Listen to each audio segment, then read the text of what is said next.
સીતારામ બધાઈને. સાંજના 6 વાગી ગયા અને બેહી ગઈ શાંતિથી. ગરમી શિયાળો છે. 12મો ડિસેમ્બર મહિનાની અંદર તો થીજાવી દે ને એવી ઠંડી પડતી હોય, એને બદલે ગરમી થાય છે. આપણે થોડુંક કામ કરી લઈએ ને તો પરસેવે રેપઝેપ થઈ જાય, એટલી ગરમી છે. ઠંડી પડશે કે નહીં, અથવા તો પાછળ ચોમાસાની જેમ શિયાળો પાછળ જાહે, ખબર નથી. કઈ પ્રકારની ઋતુઓ ચાલે છે અને એને કારણે બીમારી જે છે એ લગભગ માણસને લાગી વળગી રાત્રે ઠાર પડે અને દિવસે તડકો પડે, એટલે કફ પિત્ત વાયુ આવું બધું જે છે, વાત પિત્ત વાયુ ને કફ ને શરદી ને ઉધરસ વર્ગખંડીની અંદર એ જે છે ને, છોકરાઓને કેવું પડે છે કે ઉધરસ બહુ હોય ને તો શાળાએ 1-2 દિવસ આરામ કરી લેવો, બીજાઓને ચેપ લાગે. વાતાવરણ જ ખરાબ છે એટલે શું કરીએ. અને આજે બાને 3.5 મહિના પૂર્ણ થયા. દિવસે ને દિવસે જે છે ને એ બાની યાદ તાજી થાય. એમાં હું નવરી બેઠી હોય ને એટલે વિચાર થાય કે આમ આપણે આમ એની પાસે હું જ્યારે જ્યારે નવરી થાવ ને એટલે બા પાસે બેસી જાઉં. એટલે હવે તમારે એકલું ને બેસવાનું, કોઈ હથવારો નહીં. અને મને બહાર બેસવાની કે માણસ હારે વાતચીત કરવાની બહુ ઓછી ટેવ છે, આદત ઓછી છે. હું બહાર સમૂહમાં કોઈ દિવસ નીકળતી નથી, બહાર ઓછી જ બેહું. પબ્લિક ની અંદર બહુ ઓછી બેસું. જ્યાં લેડીઝ વધારે બેઠા હોય ત્યાં તો હાવ ના બેહું. એ બીજું કંઈ કારણ નહીં, આપણે કોકની વાતના હોકારા દેવા એ મને પસંદ નથી. અને કોઈના લાઈફ વિશે જાણવાનો મને શોખ નથી.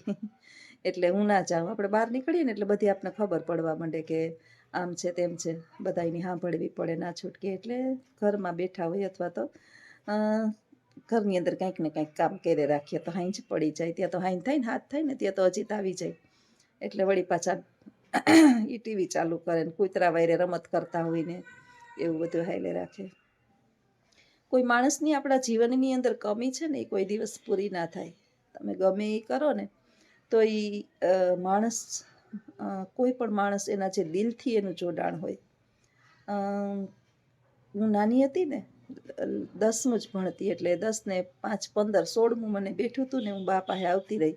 અને તે દિવસની રિહામણું શું કહેવાય ને એ મને નથી ખબર. હું કોઈ દિવસ બાધી જૂટીને કે રિહામણી ગઈ નથી. અત્યારે જો છોકરીઓને જરાક કંઈક કહીએ ને તો એને ચટકા ચડી જાય.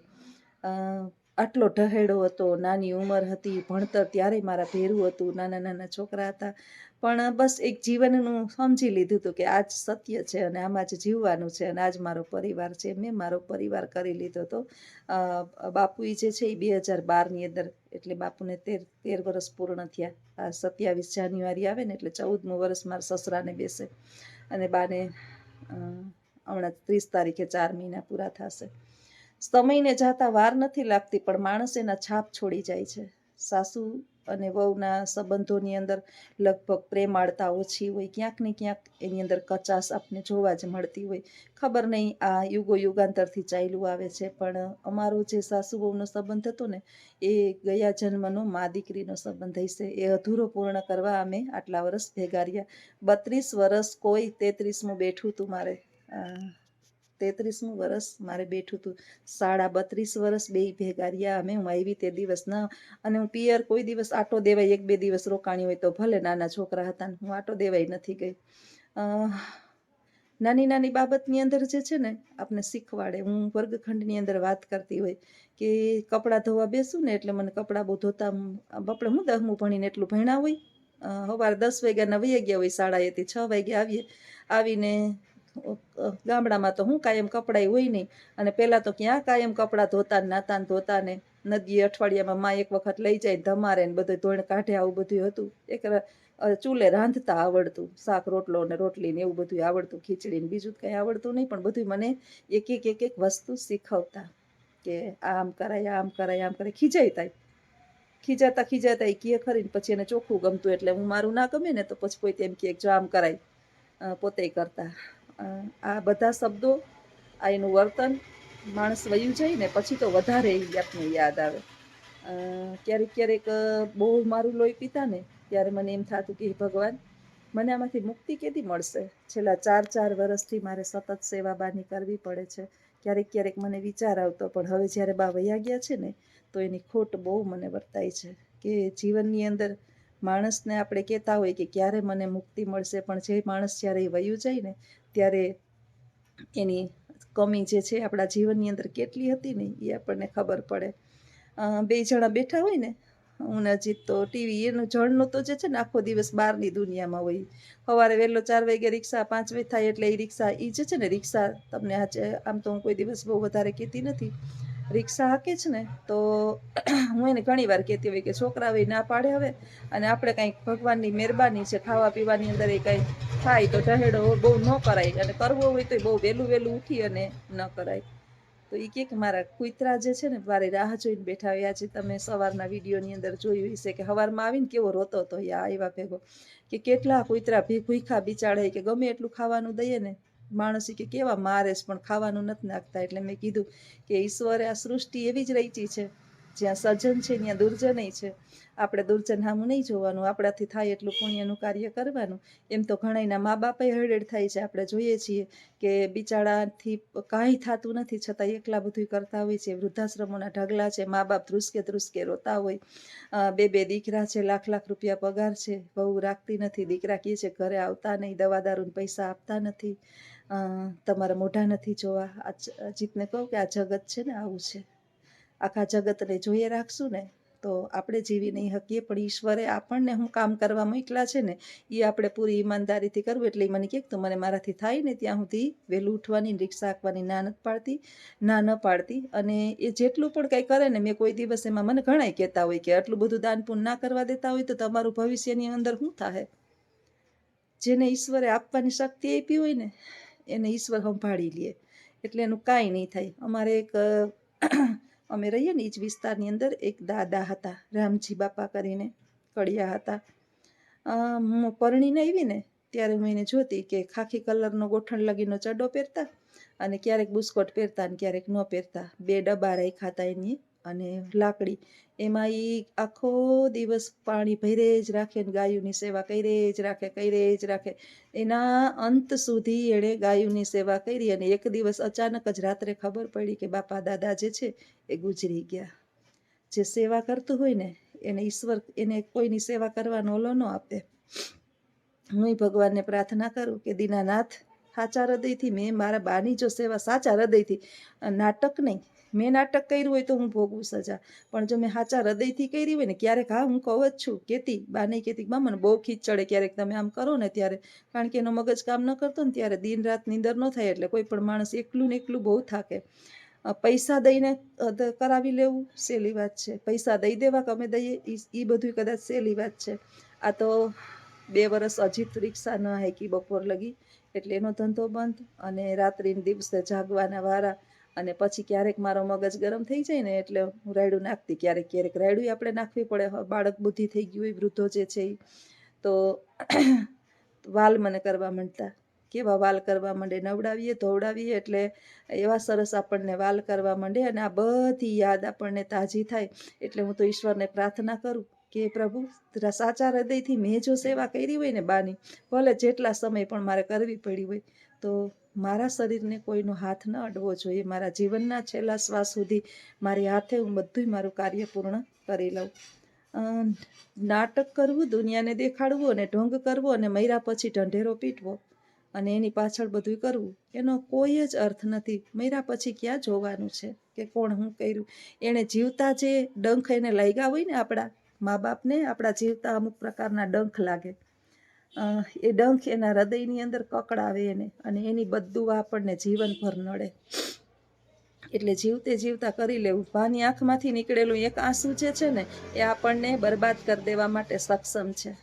માતા પિતાની આંખ, પિતા જે છે ને ટિફિન લઈ જઈ અને ટાઢું ખાય છે, દરેકનો પિતા ટિફિન લઈ. મને તો હું મારા પિતાનું ખેતરમાં જાતા ને મને યાદ છે, મારા બાપુજી નાની હતી હું બહુ, પણ મને બધું યાદ છે. એ ટાઢું ટિફિન પિતા આખો દિવસ હળેડ થતો આખું ટિફિન લઈ સવારનું રાંધેલું ટાઢો ટુકડો ખાય છે.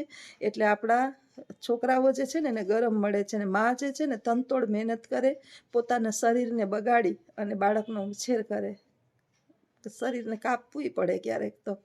નોર્મલ ડિલિવરી ન થાય તો પોતાના અંગને બગાડી અને બાળકનો ઉછેર કરે છે, ને એ બાળક જો પછી માને અને બાપને તરછોડે તો એ માતા પિતાની આંતરડી, કદાચ માતા પિતાની ભૂલે હોય, એવું નથી કે ના હોય, દરેકની ભૂલ થતી હોય, પણ છતાંય આપણે એની ભૂલોને ધ્યાનમાં ન લઈ અને આપણે સમજીએ તો એને દુઃખી ન કરીએ, અને એના અંતર્મનથી કદાચ ક્યારેક આંસુ પડી જાય અને એની આંતરડી કકડે તો એ તમને બરબાદ કરવા માટે સક્ષમ છે.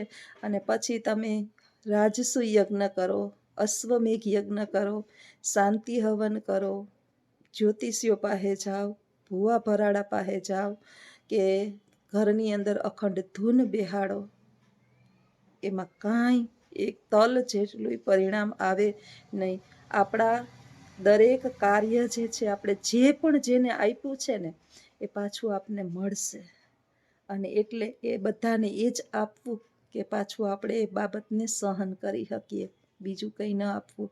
આપણે એ જ વસ્તુ આપવી કે જે પાછી આપણી પાસે પરત આવે ને ત્યારે એ આપણને ગમે. અન્યથા જીવન જીવવું જે છે ને એ ખરેખર દુર્લભ બની જાય, બહુ મુશ્કેલ બની જાય. એટલે દરેકને ખાસ, હું તો બા હતા ને ત્યારે વિડીયોના માધ્યમથી એ જ કહેતી કે બધું સહન કરી લેજો, ટાઢો ટુકડો ખાઈ લેજો, પણ અને કદાચ બાવૈયા ગયા છે ને પછી મારા શરીરનું વજન વધવા માંડ્યું છે. મેન્ટેન રહેતું ઓલું, આપણે દોડી ઉપરથી નીચે, વળી ઉપર હુકવવા જાવ, નીચે દોડીને આવું, વળી બાપા ફરિયામાં જાય તો વળી દોડીને એની પાસે છોકરું સમજી લ્યો. એટલું સરસ મારું પાતળું શરીર હતું, અને બાવૈયા ગયા 3.5 મહિના થયા, શરીર ફૂલ વધવા માંડ્યું. વધે જ, તમે બેઠા રહ્યો, તમને માનસિક ટેન્શન કોઈ પણ પ્રકારના ના હોય, એટલે શરીરની પ્રોસેસ જે છે એ વધે જ. એટલે ધ્યાન રાખવું પડે આપણે બધી બાબતનું, કે બહુ શરીર વધી જાય તો રોગનું પ્રમાણ થાય. એટલે મા બાપ છે, અને મારા બા છે જગતની અંદર. આ સ્થાન, આ પૃથ્વી પર એ સ્થાન કોઈ નહીં લઈ શકે, કારણ કે એની કમી તો જે છે ને જગતની અંદર ક્યારેય પૂરી થાય એમ નથી.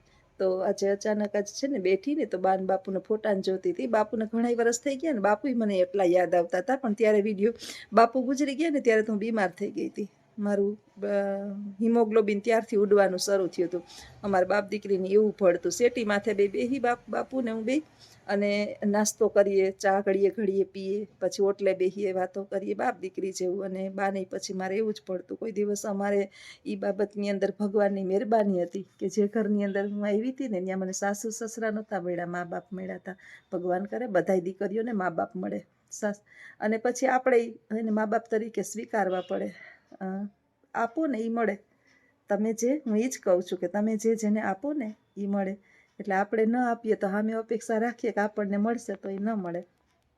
તો મારી બાને ભગવાન ખૂબ ખૂબ ખૂબ જાજુ સુખ આપે, અને જ્યાં પણ હોય ત્યાં એને ખૂબ બધી સુવિધા સાથે જીવન આપે, એવી ભગવાનના ચરણોમાં પ્રાર્થના. અને રોવાઈ જાય, બાનું નામ લઉં તો મારાથી એ રોવાઈ જાય. હજી થામું તો હું કાંઈ બોલું જ નહીં, જરાય મોરી પડું જ નહીં, એકદમ કઠણ રવી તો હાવ મોરું માણસ છે. એનાથી તો જરાય એને સામે તમે રોઈએ ન હકો, એ માણસને તમે કંઈ વાતે. આપણે ઘરની વાત જે છે ને દરેક પત્ની હોય ને પતિને કરતી હોય, ખરેખર ન કરાય. આપણે રોઈને એ છે ને બેસી જઈએ, આપણે સ્ત્રીઓ. પુરુષો અમારે એને સારું છે કે રોઈ હગે. અત્યારે પુરુષો વધારે ડિપ્રેશનમાં આવે અને તકલીફ ભોગવે, બધી સ્ત્રીઓના પ્રતાપ હોય, દીકરાઓ. અને પછી છેલ્લે ખોઈ બેહે એને, ત્યારે પછી માથે ઓઢીને રોતી હોય, ને છોકરાઓના ભાર ને બધી માથે લઈને ફરીએ, તો એને વધારે ડિપ્રેશનમાં ન રખાય પુરુષોને. કારણ કે આપણી સહન શક્તિ હોય, સહન કરવાની શક્તિ ઈશ્વરે સ્ત્રીને આપી છે, પુરુષને નહીં. તો આવજો બધાય, સીતારામ.